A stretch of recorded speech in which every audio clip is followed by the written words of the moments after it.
complete this lap. I thought it was 3 laps. I think it is, but you're done. Yeah, Is Dave still going? I'm still in the race. Okay. Yeah, let's make it 2. No way we're Alright. not sitting here forever. Oh, sorry. Go through the thing again. Crap. Where the hell did Dave even come from? He went around a weird way. I get lost even on racetracks. That's good. That'll do it. We go here and see. Ooh. I'm amazed the car is still driving. Oh. Hitting jumps. You hit the jumps yet? I'm on the back end right now. Hey guys, he's killing some time. The cat decided to join to this video, so yeah. Jesus, what on the roof? There's Dave. He just went around. He just crossed the finish line? No. I'm watching. I'm just spectating. I was like, Jesus Christ, you're far behind. So it's time for a little bit of fun. Hit the wall. Alright, yeah, here we go. And Just seeing how everyone's doing right now. Put some in the chat, guys, please. Put some in the chat. Final turn. Final turn. There. Oh, yeah, I see you there. You got it. Coming over the finish. Sorry. Oh, crashed. So it takes me out. You crashed. Well done. That was one. Yeah. Race. Oh, I won the big race. You won the challenge. I won the race. I really can't believe it. I cannot believe that guy did not. I'm gonna get you. I know. I can't believe that. And I'm wondering if that cop is gonna watch this video and go, motherfucker. Yeah. You will. You will. I can't believe it. Do one more video and then what? Get stuff set up for something else. Something else going on here, so it doesn't really matter what I do.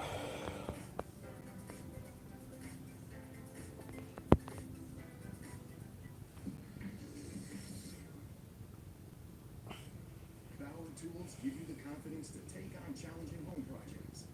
With hundreds of corded and cordless tools and accessories, Bauer enables you to complete tough vehicle maintenance and repairs, manage difficult landscaping projects, tackle demanding home renovations, and even turn your garage into a workshop.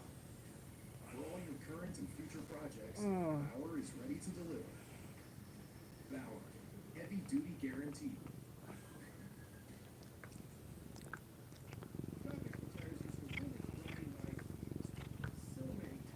I wish someone would be on here, but no one's watching me right now, I don't think, so that sucks.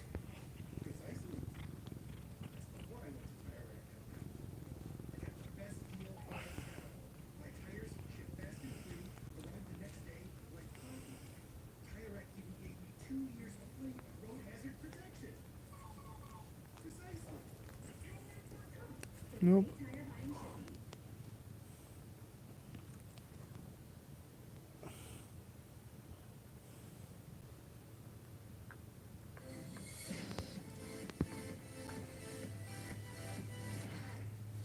Google, go get gas. Tailgate gas? Tailgate gas or get gas, whichever one. Getting gas. You gotta put the gas in your tailgate. And then we'll try out braking maneuvers and Braking. maneuvering maneuvers. Maneuvering. Maneuvering to the gas station. Good. That's gonna cost us $500. Now on Google screen. Performing maneuver testing. Oh good, you're also passing the trailer we're gonna be picking up later, so that's good. This is the closest right up to the gas station. Canceling maneuver testing. It's a new Nesla truck. No.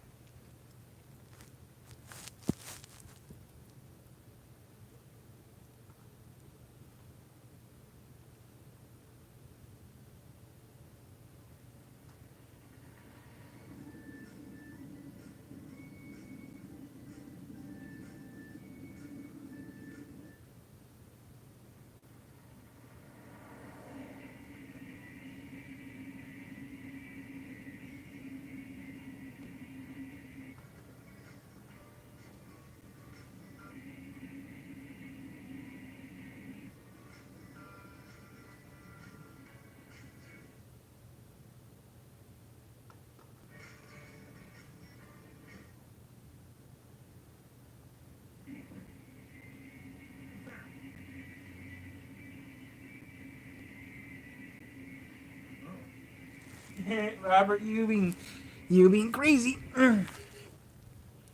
bought a Spira. Here it is.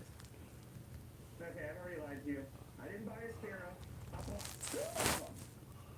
What the heck is a Spira? Now, I know what this looks like, but I don't want to be known as that guy who collects stupid little three-wheeled cars. I only had four of them. It's a perfectly normal number of stupid little three-wheel cars to have. You just So what's everyone? How's everyone doing it now? cars designed primarily for environmental friendliness and safety. Safety. You can't talk about Spira without talking about this guy. My whole goal is to make a inexpensive vehicle. Lon Ballard, the main man behind Spira. Also of note is his brother, Doug Ballard. Hello. I'm Doug Ballard with Spira. Reading through Spira's website, two things become abundantly clear. One, the website could really use some proofreading. And two, these cars are Lon Ballard's passion project, something he truly believes in. According to the mini autobiography section on his website, Ballard's been dreaming of ways to make cars better since the 70s. He made his money in real estate some time ago, and ever since then, he's been using that money to just build whatever he wants. And let me tell you, this man, he's built a lot of vehicles. He built several one-off vehicles like It's not, I'm not saying yeah, no, I just think I and then there's much more here right now. I can't wait for all the children in the audience to get horrible nightmares from the monster. Prize of 2010 and finished as one of the It's four not, I'm not saying yeah. Are the Dutch And I bug. if you use this sound? Jump with me, and if you could, I'll take you home. 182 miles without stopping. And of course, he started a car company to mass produce cars for the world. And that's what these That's stupid. Spira origin story is so Still, this YouTube channel is doing pretty well. I just hope someone comes on here and leaves me a comment. company pushing cheap crap out the door, nor are they the result of some Silicon Valley type raising millions of investment Nope. money only to push cheap crap. I was trying to just tell you something to do something because I. With big ambitions, following through in his dreams, putting his own money on the line to build cars that he believes will make the world a better place. Well, Car company should have an origin story like that, and almost none of them do. I have a huge amount of respect for Lon Ballard, what he's done, and the story behind these cars. I'm having a great time with this video. That's why I did. That's why I did part 4 for a reason. Respectable and amazing. I should do something else right now, but I don't know what to do. Are, although like an elementary school art project, minus the glittery macaroni. The body's structure is corrugated plastic with no metal reinforcement. Trying to get to our goal, guys. 5,000 subscribers. The lower body panels are loosely attached foam, and it's all put together hilariously poorly.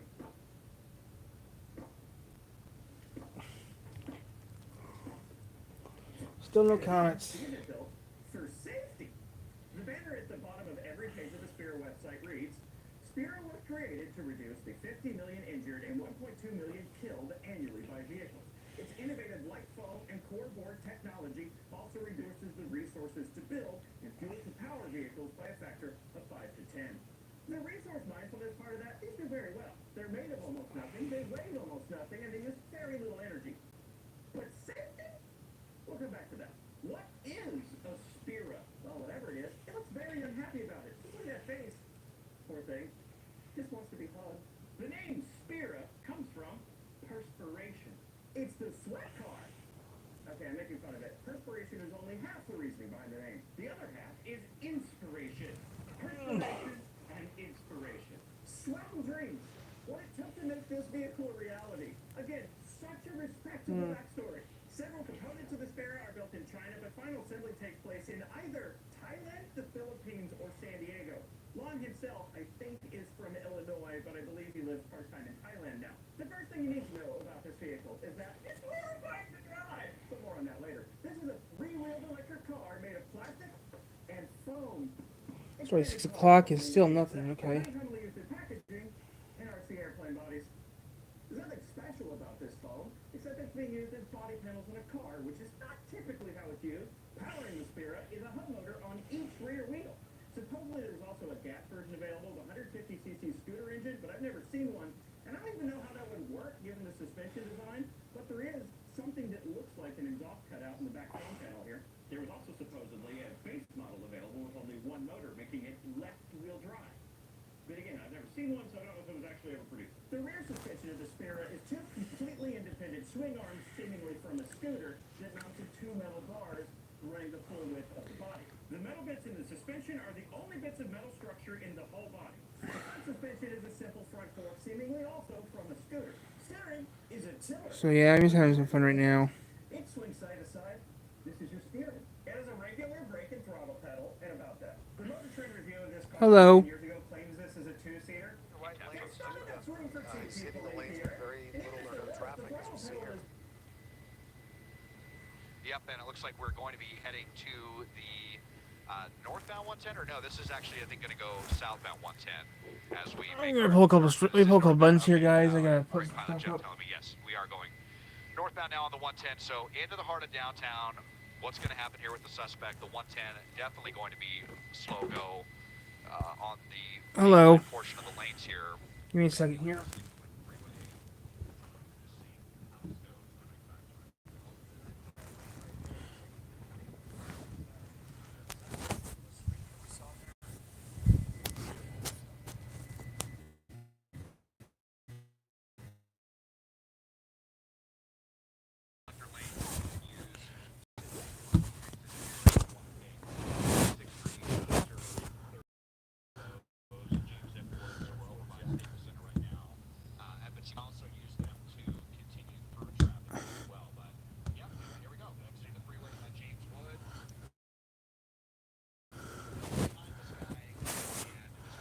So right now we're just relaxing right now, and that's all I'm doing right now is we're relaxing.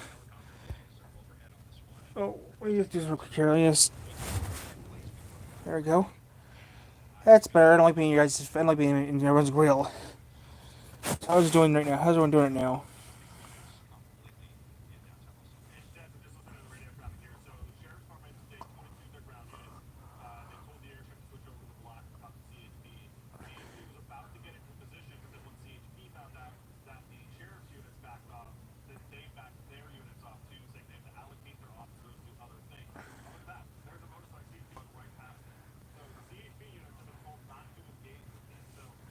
That's stupid. So now you have Sheriff Terry, which I believe is pulling off Desmond, right? I don't think they're with you anymore. I think they are pulling up. I think that is the case, and that's kind of what I was talking about with CHP. There's a car craze going on right now in Cali right now, and CHP is not dealing with it. Neither is any police department dealing with it. It's stupid. So right now we're just having some fun right now. Just watching our stuff on YouTube. Doing this video for fun. Seeing how everyone's doing right now. We're just reading what's comments online. Which there's no one's comments. Only one person on here named Arthur came on here. Left me a comment. Anyone else is on here? You guys can say anything you guys want. I'll read you guys' comments. I'm surprised I have a cat up there, but yeah, I'm having fun right now.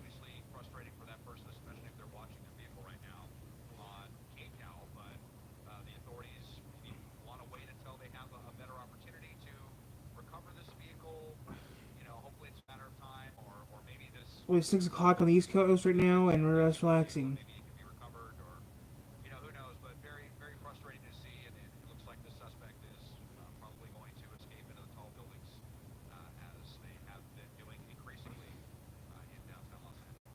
All right, Mike Rogers and Desmond Shaw, we're going to continue watching this pursuit unfold here. If they were to re-engage, we'll come right back on the air with you to bring you the very latest on this stolen vehicle pursuit. In the meantime, we'll have the very latest for you coming up at 4 p.m. on Keep News.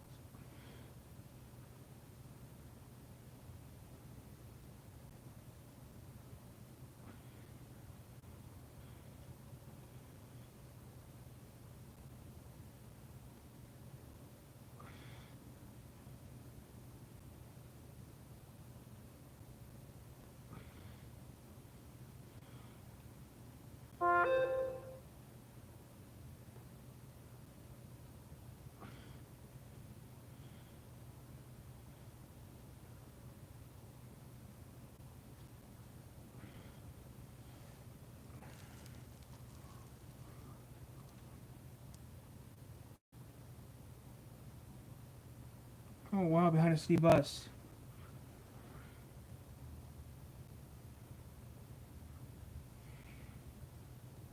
Like I said, guys, we're gonna be on here for a while, see how everyone's doing right now. Got anything to say? Just put in the chat, I'll read it before I put this on the charger and take a shower.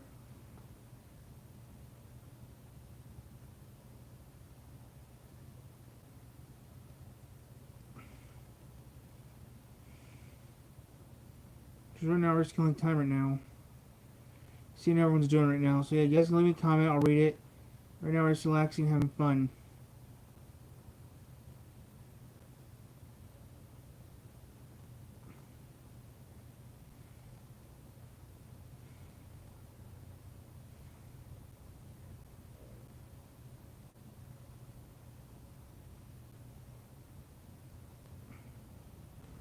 Just having some fun right now. Just relaxing right now. Well, one person has talked to me right now. It's guys, come on, guys. I'm on here for a little bit, just for you guys to be on here right now.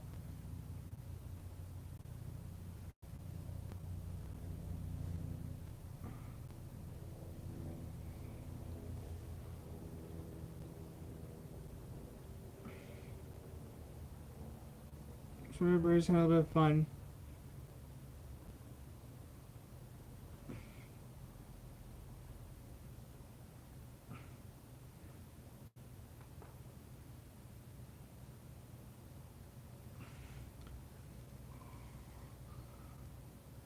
That'd be nice too, but chances of me getting that's slim to none. But I better stop being negative. I should just be positive. I got 4 people right now watching me right now, and that's about it. But yeah, right now I'm just doing this for a little bit of fun. If I ever get 10 likes on a video, I'd be surprised. If I get more than 10 likes in one video, I'd be surprised. But yeah, right now I should be grateful that I have a YouTube channel that does pretty well. Because tomorrow I got plans for tomorrow. Hope I don't lose them tomorrow. That's all I'm going to say. Tomorrow we got plans. Heck, maybe tonight we might have plans tonight to do it tonight. Do some B-stars tonight maybe. Who knows?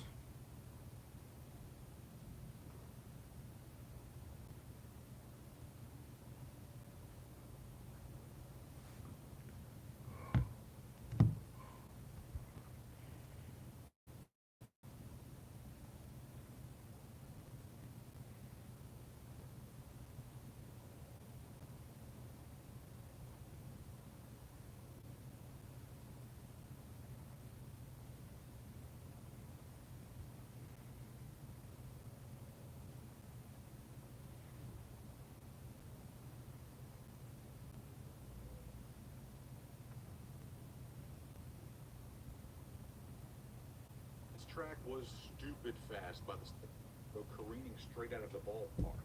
Well, let's answer. No matter where you live in the United States, if you've ever paid attention to motorsports of any kind at any level, then you have inevitably come across these things. These are dirt late models, but why do they look so different from regular asphalt late models? Why are they shaped like that? It looks like a kid drew these things up. And how come when they go into a corner, they end up completely sideways and look like they're ready to roll over and go careening straight out of the ballpark? Well, let's answer some of these questions and hopefully a few more, because these things are perhaps the most popular form of auto racing in America. Welcome to Square One, everybody.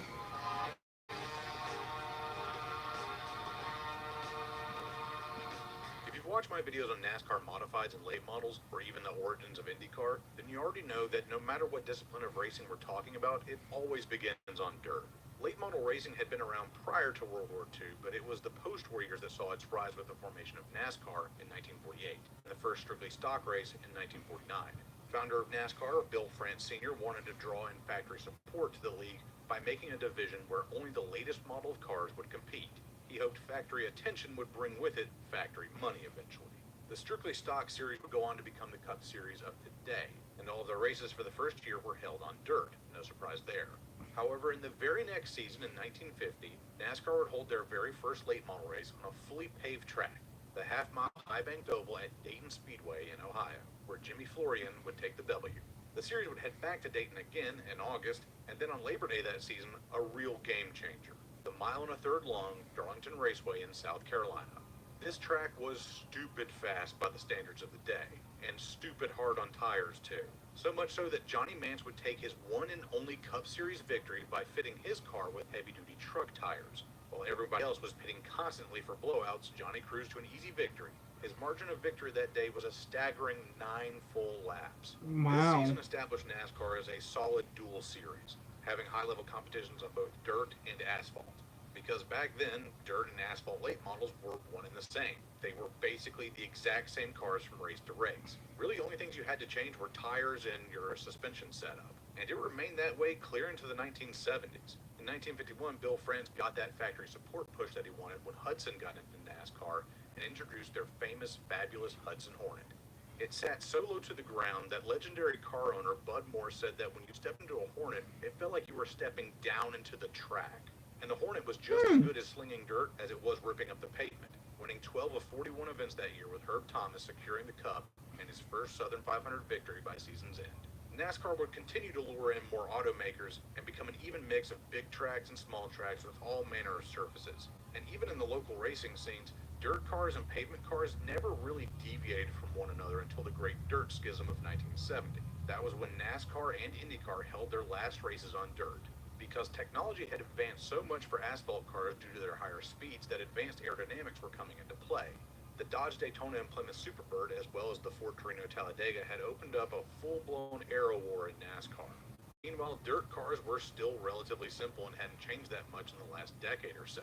They simply did not go fast enough at that time to make aero worth it. And now it just wasn't practical to ask team owners to have two sets of cars on hand for a full season, so the tough decision was made to move on from dirt.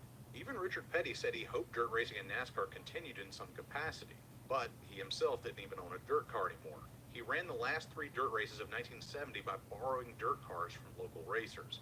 Paved tracks were at this time faster and thus got all the media attention, which then in turn led to even bigger fan turnout and bigger purses, which snowballed into even more media hype and so on and so forth. However, dirt racers continued on to the beat of their own drum. In the local scene throughout the early 70s, backyard racers still drove the same cars on both dirt and pavement. It was totally common to see a guy drive his late model at a dirt track on Friday night and then turn around and have the exact same car at the local paved short track on Saturday night. This led to dirt racing having deeply rooted local fan bases, something that still persists to this day. These people live and breathe dirt racing. They are absolute fanatics. However, the dirt asphalt schism would come for the local scenes as well in the back half of the 70s, because that was when things began to get weird. Wing sprint cars were now becoming increasingly common, and the World of Outlaws Sprint Car Tour would be formed in 1978. But what happened to the late models around this time delved into the truly bizarre. Late model car builders, both asphalt and dirt, were no stranger to fabricating their own bodies out of sheet metal.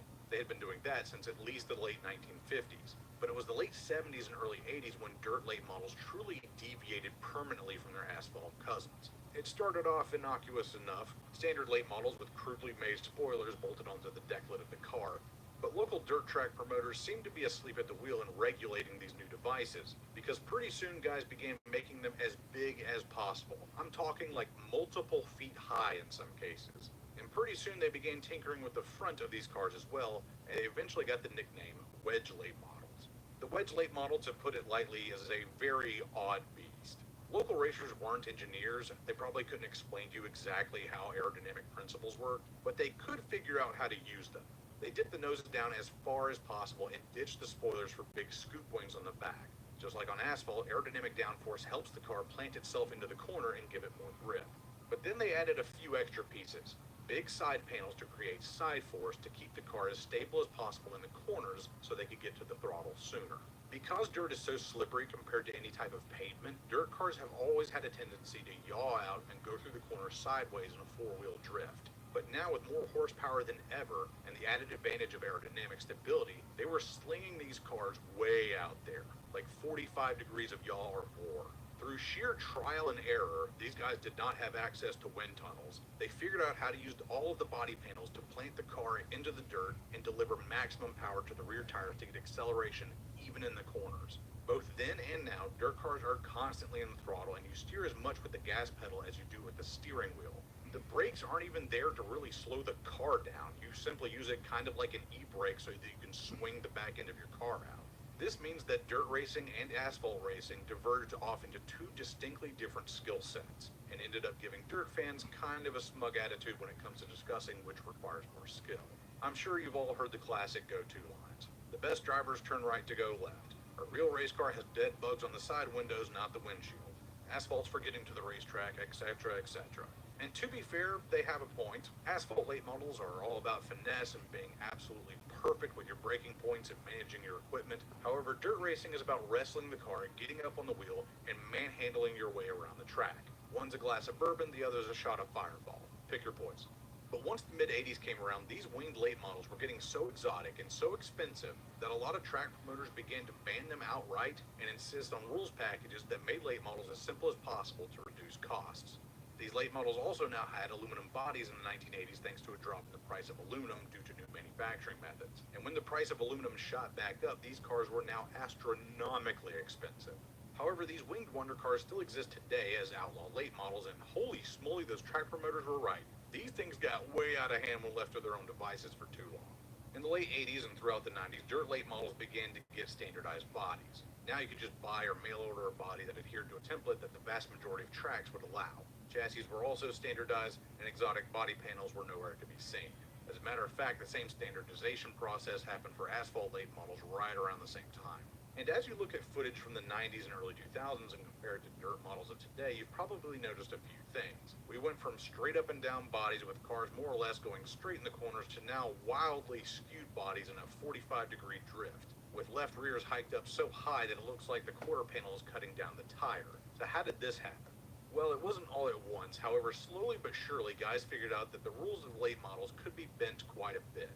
By hiking up the left rear and yawing the car out as much as possible, it essentially made the entire body one gigantic sideways air wedge. Air really doesn't care if it's going over the front of the car or the side, as long as it still accomplishes the same thing, creating a high pressure zone above the car, pushing it down into the track for better grip.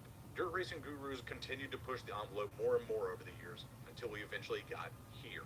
They look strange and misshapen, and their chassis look like a half-melted wax figure, but these things somehow work. And that's not the only innovation still occurring. Every week it seems like some new minor breakthrough happens in the world of dirt late models, and every once in a blue moon you get something truly insane.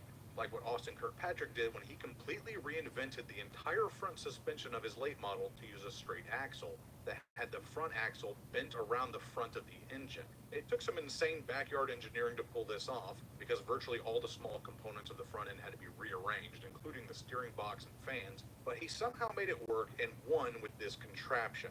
It was eventually deemed to be too big of an advantage, though, by a lot of tech inspectors, and subsequently banned, and some people even accused him of hiring professional engineers to develop it. But in reality, that straight axle was really basically the front axle of a Model T used back in the day.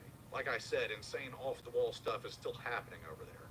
A lot has changed in the world of dirt late models in just the last few decades. And we may never return to the world of both asphalt and dirt late models coexisting side by side in harmony together, with both being able to race on dirt and pavement again. But there are some mad lads who tried anyway with of success, and I don't know, it looks pretty cool to me. But regardless if you're a dirt diehard or a prince of the pavement, I think you should go out of your way to watch these speed demons as soon as you can. They race hard, they work hard day in and day out. The men and women behind the wheel are as down to earth as pro athletes can be. And it seems like no matter what, they're always putting on a damn good show in nearly every state, every Saturday night. Anyway, I'm Slapshoes. Thanks for watching, and until next time. Not much. Just a little work at the garage. Down low. They're side by side to the line. Off corner number 4. Brandon Shepherd wins it. What a finish of the dirt late model dream. McDowell spins to a stop.